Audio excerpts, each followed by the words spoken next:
everyone, you are welcome to another exciting episode on the Yaira Show. My guest today is a beautiful and inspiring lady who calls herself the Shoemakergurl.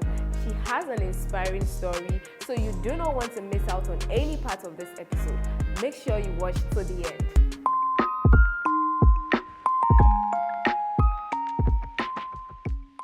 Hello, Edna. Hi, Yara. Thank you so much for being here. Thank you too for having me. I mean, when I heard, or before I reached out to you, I saw the name and it caught my attention. Why the Shoemakergurl? And I was like, no, I have to get to this lady as a guest on the show. Sure. And I'm excited that you accepted to be a Thank you guest. for having me. It's a pleasure. So tell me why you decided to join the show. Why you accepted my invitation. Okay, first of all, thank you, Yara. So, women in tech, you are a woman in tech. And I feel like if I hadn't entered into shoemaking, I would probably be in tech. Because that's the new fish now. And then again, you're projecting. You are doing something that will project the Ghanaian youth. And not just the Ghanaian youth, the African youth. So why not jump into something like that? Maybe you may think, oh, it's something small, but the future, I would say I was part of this girl's when she was coming up. Yay! Nice. You're always Thank part of you, the thank process you. than Yes. the results. Okay. You're already giving us the quotes. So I mean, you have an inspiring entrepreneurial journey. Thank you. And I've read your posts, I've seen what you're doing, and it got me very curious to. I mean, I love to hear such inspiring stories. Yeah. And the shock of it all, you are a student. I mean, you've not officially graduated yet. You are a student. So we'll go into that very soon. Sure. But let's talk about your childhood. Has your childhood or did your childhood contribute to the forceful attitude you have now? Attitude is it in the shoemaking? In terms of business. Oh, okay. So, first of all, like I told you, my dad is a professional shoemaker for over 20 years. So I 20? grew up with him childhood till I was old enough to leave. And I work with him. So definitely you get to work with a dad, learn certain principles, certain things that are good and bad. You take the good side and you throw away the bad side. Again, I always tell people, the only good thing I feel like honor that I got from my family is the God factor. You know, when you're able to introduce you to God earlier, it helps build the foundation. And so my whole journey, I see that I feel like if it's not a God factor, it would have been a disaster. Because today you are here, tomorrow you are here. It's so crazy, but the God factor holds me. Anytime I'm doing something, is this thing in the Bible? Is it in the Bible or is it not in the Bible? Is it worth it? Is it not worth it? So, I mean, my uncle was the God factor. They took me to church early, and so I learned the principles early. So they didn't leave me with a house or with billions, but they left me with the God factor. And that's something I'm always grateful for that. So that helped me in my growing up, in my attitude. So everything I'm having now, or I'm doing right now, my mindset, everything, is the God factor. Because if you have the God factor, it helps change your mindset, your relationship towards people. The Bible says, can two work together? Forgive me if I Don't refer the Bible. I mean, I preach can't to talk us. without mention. Can two work together in the book of Amos unless they agree? So this thing alone. Okay, so when I was entering into the partnership, coming up with people to form a home for a day, I had that quote: can we work together unless we agree? You come up with somebody when you have the same agreement or the same purpose or the same vision. Wow. Yeah. You just wishes. I mean, it's God is very important, Absolutely. and you've highlighted the God factor in your journey. And you mentioned a home for day. Tell us about a home for day.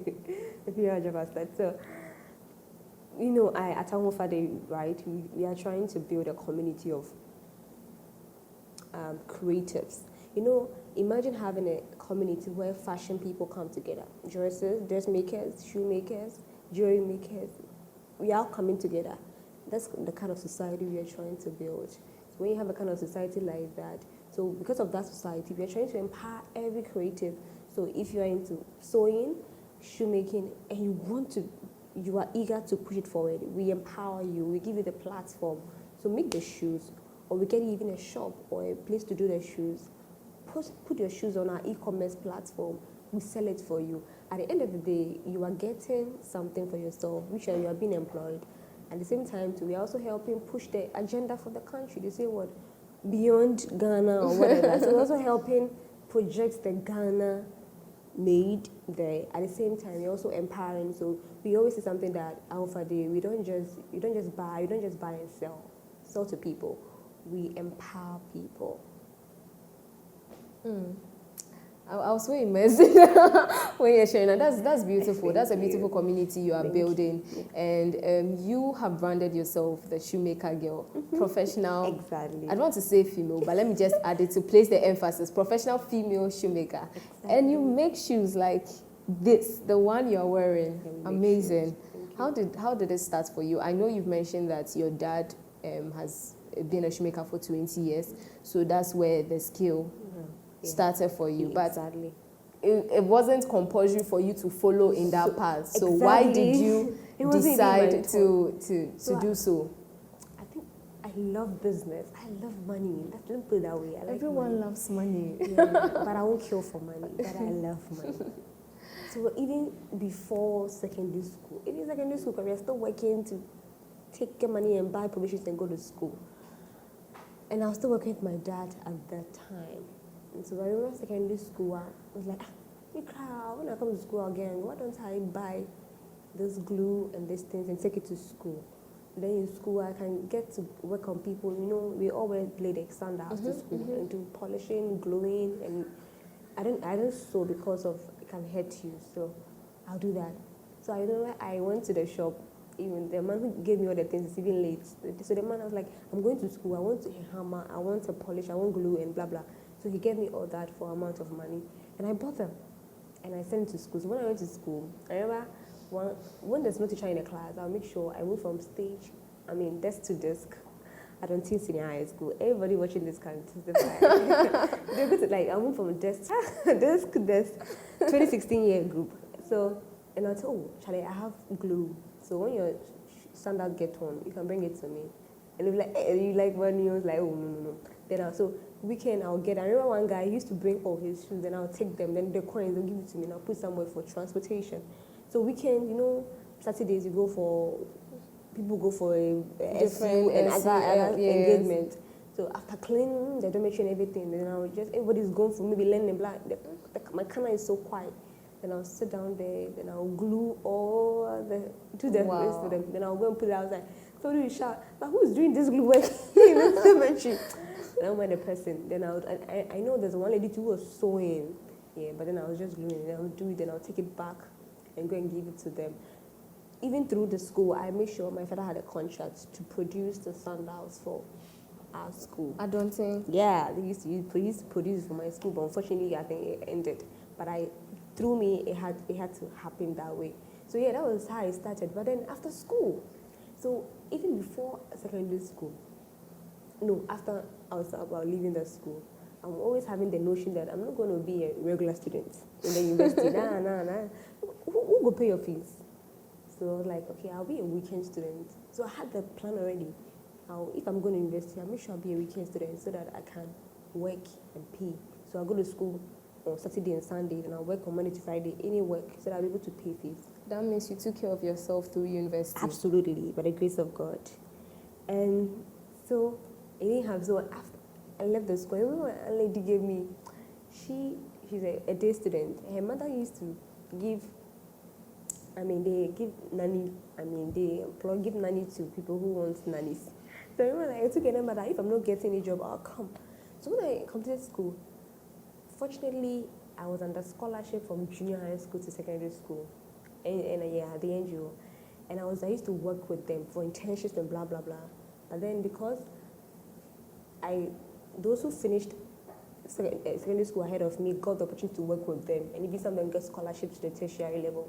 But I didn't get that to work with them. But I paved that internship journey in the school because I was the first person to be employed at internship there.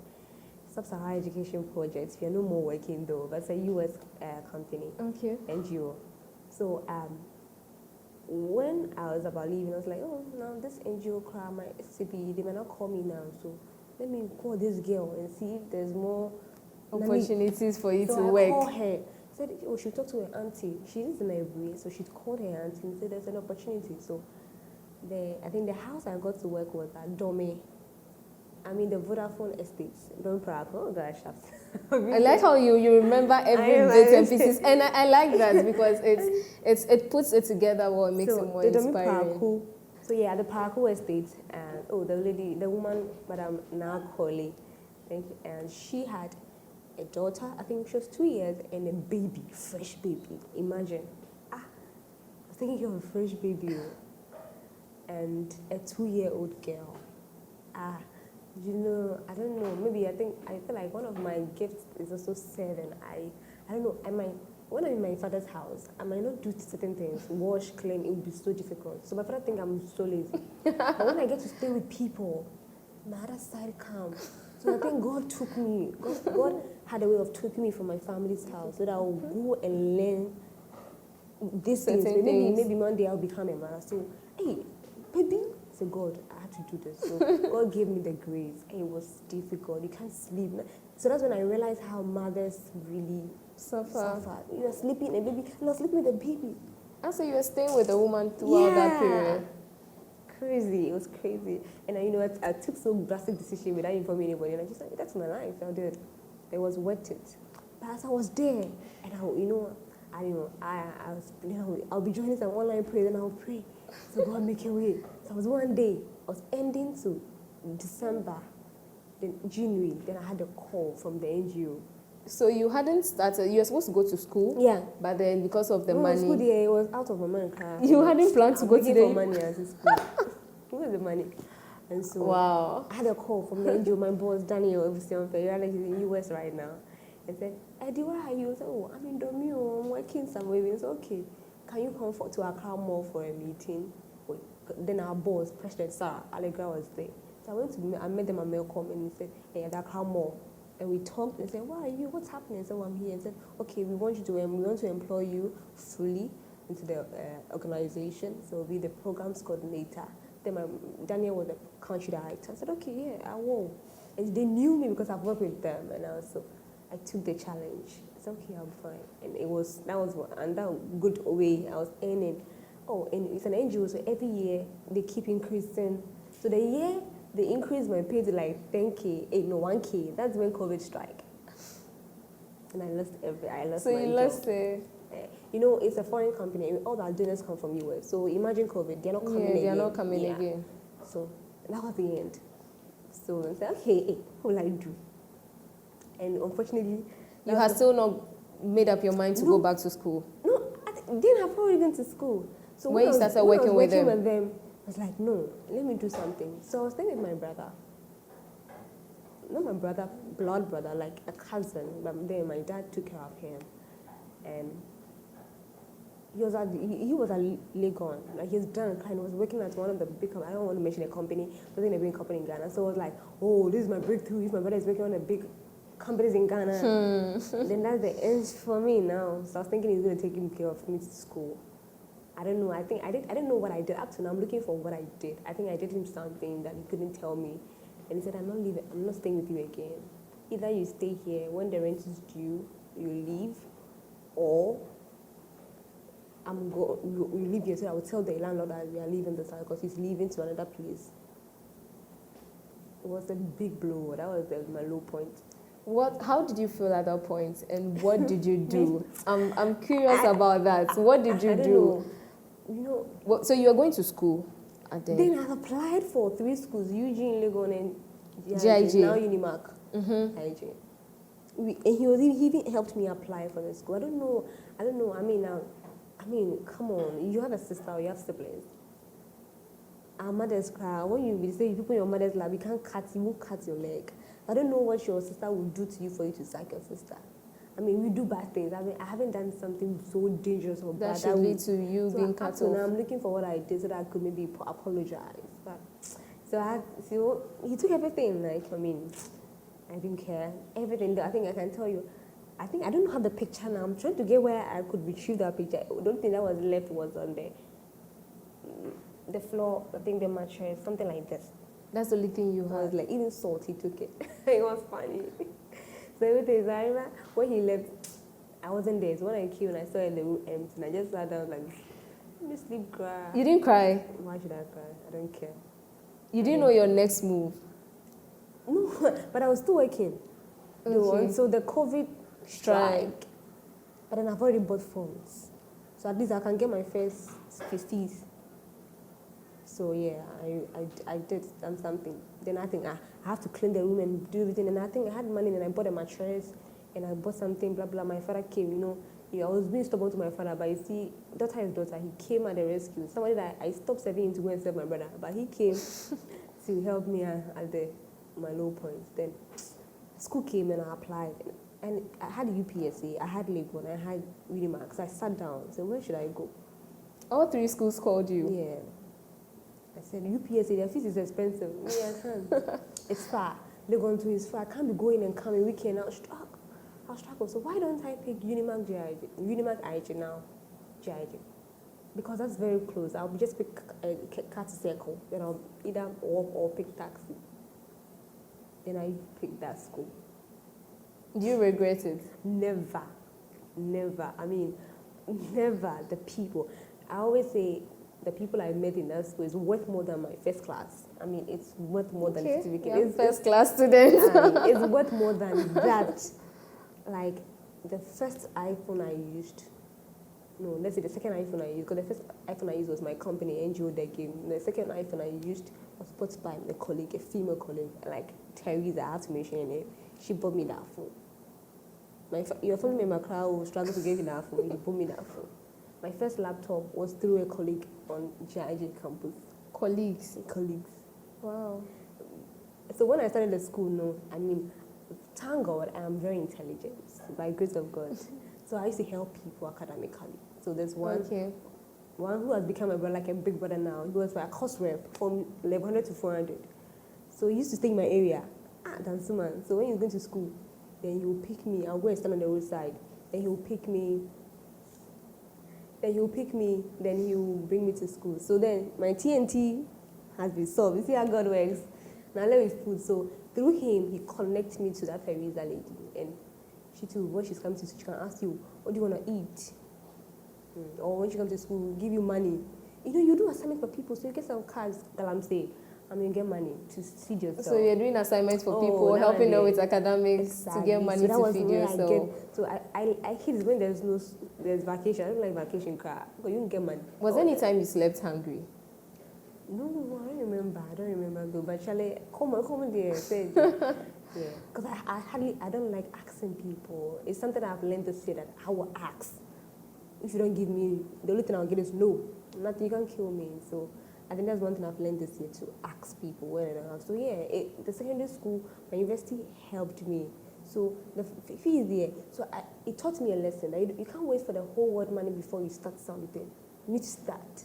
So I was waiting for millions. So I was asking my colleagues. For millions. I was waiting for a colleague. She also did diploma, but she didn't continue. I was like, I give it advice that you can't wait for years, so you get that money before you come. Mm-hmm. Just start. You don't know where the money comes from. You see, that's how the mind works. When you program everything that happens, physical happens, spiritual. I want to do this. I don't know, but the universe will work that everything will come. So just by the force. When you took a decision, so I took a decision that I'll go to school, and God gave me the provisions, the human beings, everything came out of good. So my boss helped me pay my second school fees. The one who's now US, because he's like, Edna, there's no job now, but then I can help you pay your first salary. So your first school fee. So that was okay. So okay, that's fine. But the rest, I don't know how. But then, so the rest, and I used to post the slippers. So like, let me post the slippers on my status. So when I post, even school, I used to.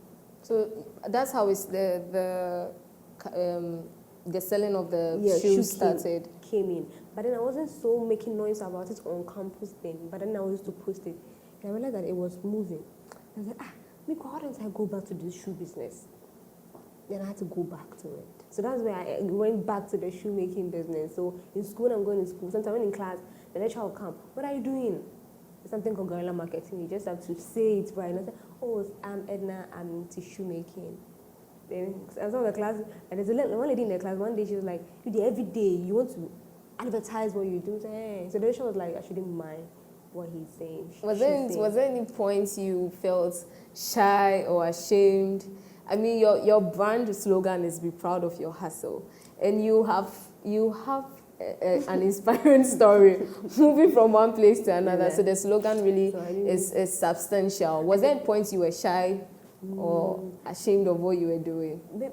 Maybe I wasn't, but maybe until that lady said that, no, it was like so I think the lecturer was thinking it would break me down. So the lecturer came in fast and said, you don't do that, blah blah blah, to the lady, because like every opportunity I get, I make sure you talk about your shoemaking. And I was getting gigs on campus. So on campus I was getting gigs, blah blah blah. So people are not surprised that you push this thing up to this naturally, you force.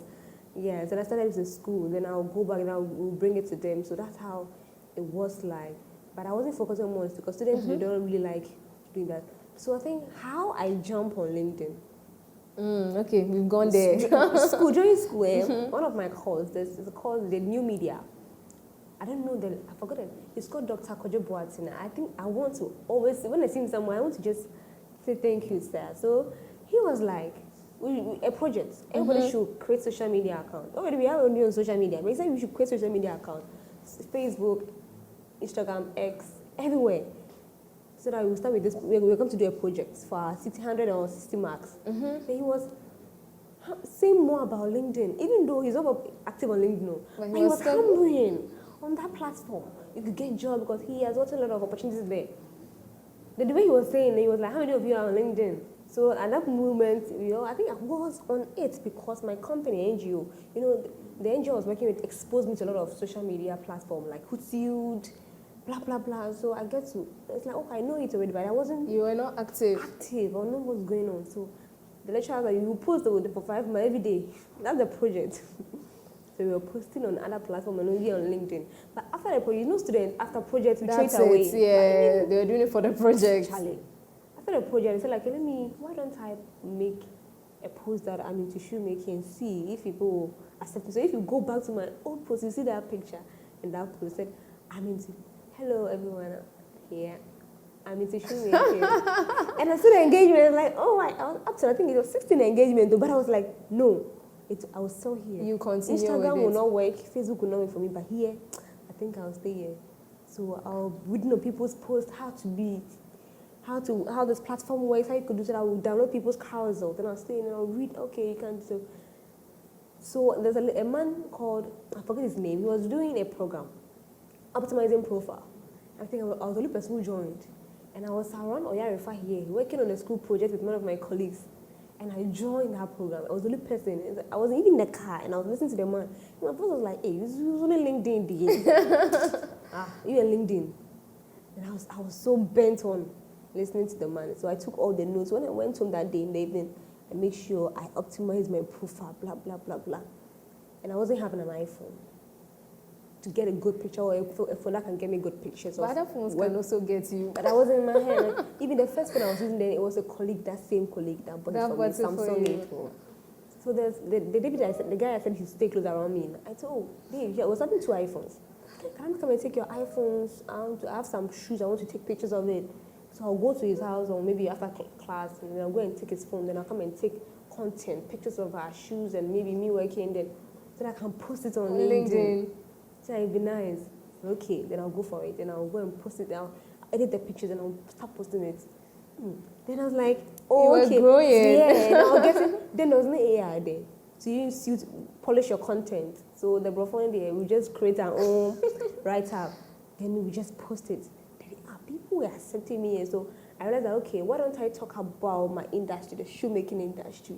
So sometimes I'll talk about the industry, why you need to adventure, is it worth it, how to take care of your shoes. And people were accepting me, and I was still bent on, so this platform, it will work. It will work. So I got people, like I connect with people who help me. Sometimes when I create a caption, I'll send it to this, oh, can you go through, review my post for me? It's okay, post. Sometimes the guy will be like, I won't correct it, you just post it, you are growing, it will just, nobody cares. I said, okay, then boom.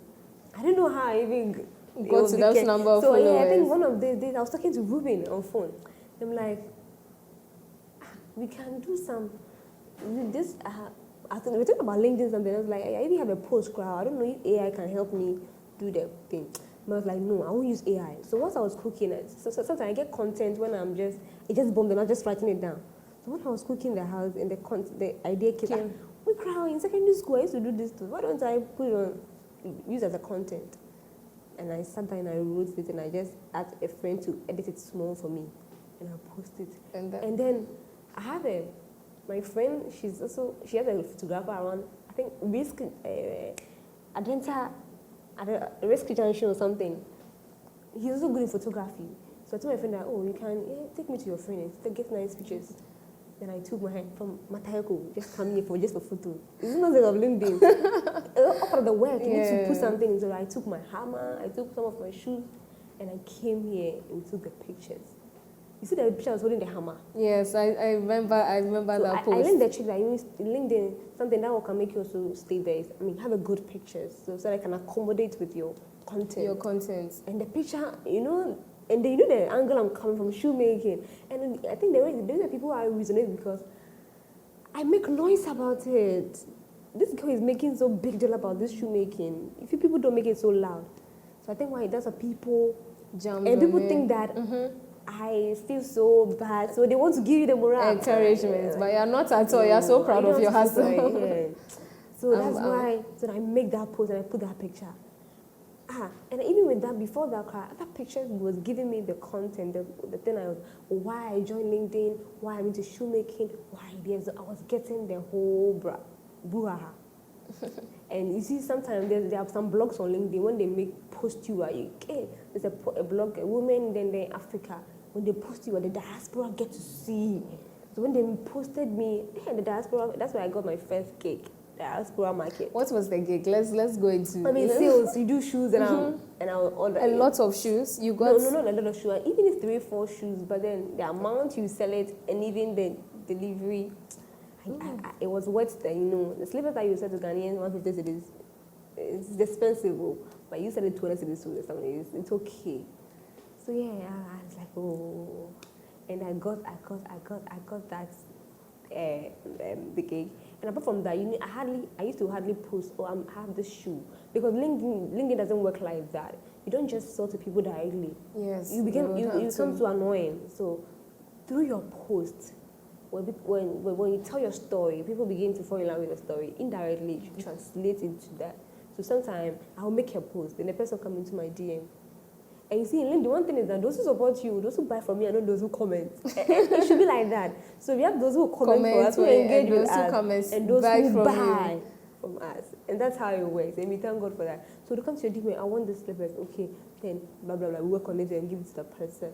So I would say most of my sales, I got them from LinkedIn. And so if somebody asks me, my defining moment is from LinkedIn because the people, through there I met my people I'm working with at Hofade. Through there I met my mentor into shoemaking from Germany. Through there I met good people. I met you. Through there I met you again. Through there Hofade had our biggest contract. It has been worth a journey. You see how it works to that place.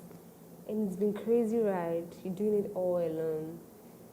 And now I feel like if you have good people around you to help you, it also matters. So sometimes people are there that will help you, guide you through the journey. They'll be like, okay, don't do this, don't do that. But I think the future looks exciting, risky, but it worth it. It's worth it. So you have covered everything. But you still have to you've covered. I've realized.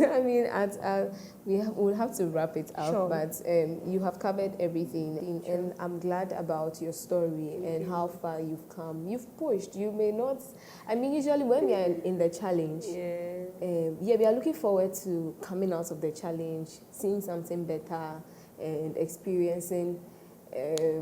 elevation Yeah. and getting more money and all Yeah. of that. So I'm glad that you hustled and then you have gotten to this point, and it's been worth it. Really. Every step, Sure, you've seen yeah. the benefits and all of that. So I'm glad that you have shared your inspiring story and you are proud of your hustle. So recently, Yes, I'm really glad about my that. my my man of God, not a man of God. I don't know if you know him, Pastor Joshua Selman. He's one person I listen. Every day of my life I listen to him. He said, "We are not called houseless again." So I shouldn't be using the word houseless. So it's making me like I'm saying, oh my life, I'm using houseless. That's why.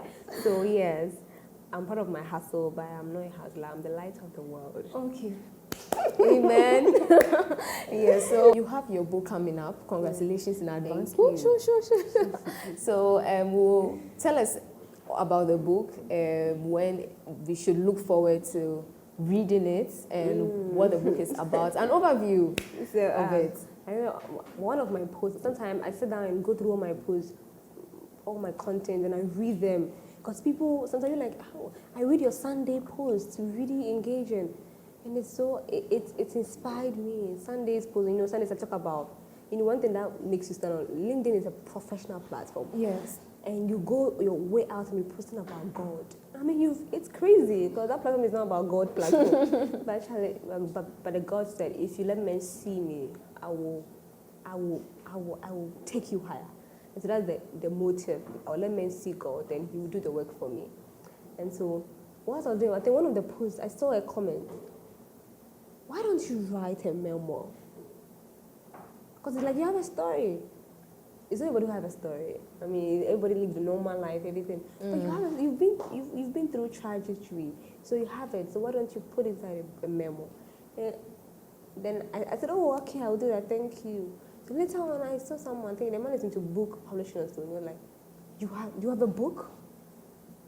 And I said no. And later on, I was like, nowadays I'm getting a lot of public speaking engagement.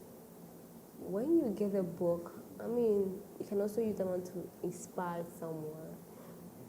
People, young girls, people come to my DM and say, oh, your story, you are so inspirational. So people want to hear, I'm tired of saying, I'm a shoemakergurl. Someone will come and what do you do? But the things on my profile, I'm tired of doing that. So why don't I put everything in the book? And so when you read the book, you know why she's a shoemakergurl, the reason why she took the profession, her background, where it's going, why she's on LinkedIn. So everything is there just to inspire that young girl, that man, that young man. Maybe your father can buy it for his daughter to tell him that yes, you can also do it too if she's on LinkedIn doing so well. Because I met a lady from Nigeria. She said, you are doing something, you are thriving in something I couldn't thrive here on LinkedIn. She came on LinkedIn with that kind of idea, but she couldn't thrive. So she had to change it. But you are thriving. So how did it happen? Well, all is in the book. So nice. So the book is basically talking about your journey and how far you've come. The Shoemakergurl. The Shoemakergurl. We look forward to it, and I really want to say thank you for sharing your story on my show, because focus more about the story of people, because a lot is out there. People are suffering, and people are living normal lives when they can be inspiring. But then the strength to actually be inspiring is not a joke. The strength to keep being consistent, keep going, regardless the challenges you face, is not a joke. Consistency it's a grace. I listened to my pastor, AJS, Apostle Joseph, and he said, respect people with consistency. Somebody has given birth to 5 children, same womb, and they are all men of God. They are all great men. None of them is a bad person. It's not luck. It's a grace. You tap into it. You see somebody doing something so well. This person is so young, but everything works together for the person.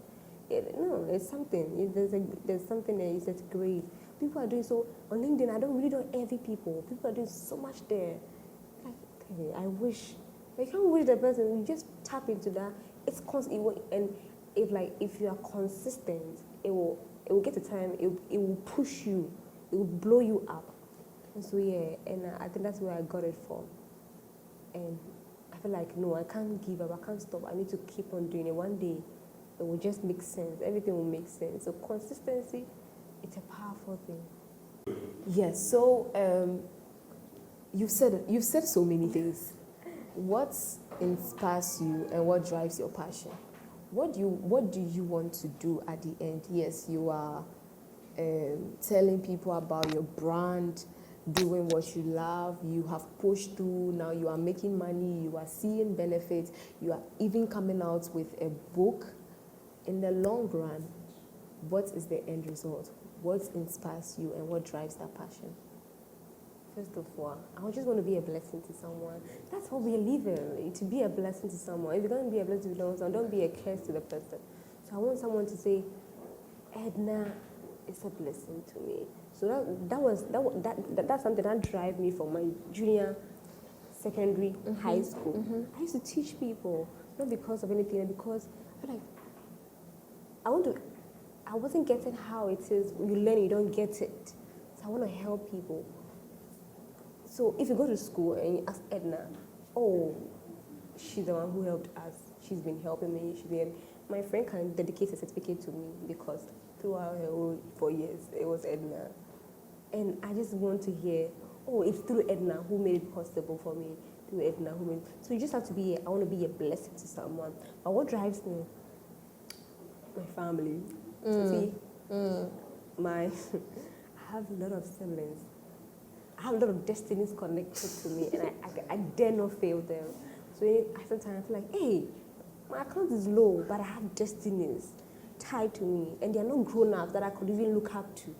They are babies, they are children. You are the one they rather look up to. Gosh, Jesus, these are a lot of people.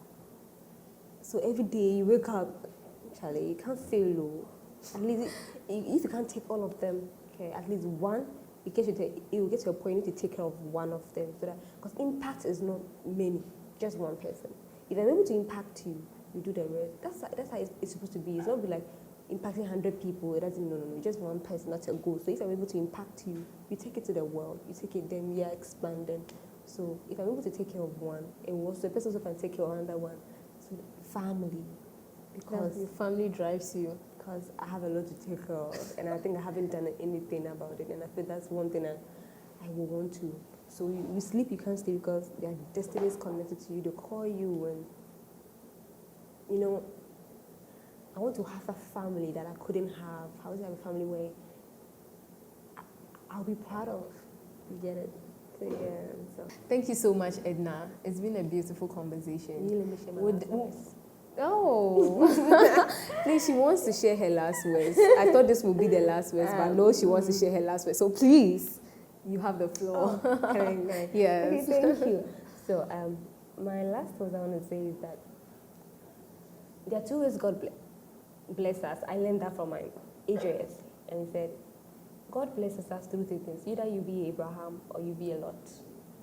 So if you're watching me and you are Abraham, find your Lot. Because if you check the Bible, God did not call Lot, he called Abraham. But when you read the whole story, you may think God even called Lot because he enjoyed all the blessings. It's not all of us who will be a pioneer of something. We all cannot be CEOs, we all cannot count something. So you might have the idea, look for someone to partner with. The Europeans are doing so well because of partnership. So if you cannot go all along, you have the idea, you don't have the funds, look for someone who believes in the same vision and move with that person. That you can prosper by just partnering, but the person has the money, you have the vision. So you can be Abraham. If you're Abraham, if God has called you with the Abraham mandate, you're good to go. But if you're supposed to partner, you can flourish it. That's one thing I identify when I met my partner. Even I realized that God has blessed that guy, and he keeps on blessing him. He might be the Abraham. We can be the Lord. So why don't I partner with him? If you check Despite is Abraham. All his workers are good to go. They are okay. They are fine. They are real. And that they are Lot. So if you are Abraham, you're okay. But if you're Lot, make sure you find your Abraham, and you'll be blessed. If you don't do these things, you are going to suffer. You'll be poor forever. Trust me. That is it. So if you are Abraham, Edna says you should find your Yeah. lot so that you will prosper. Thank you so much, Edna. Thank you. Thank you. too. Thank you for your inspiring words, and I believe that people out there will be inspired by this conversation with you. Thank you. Thank you.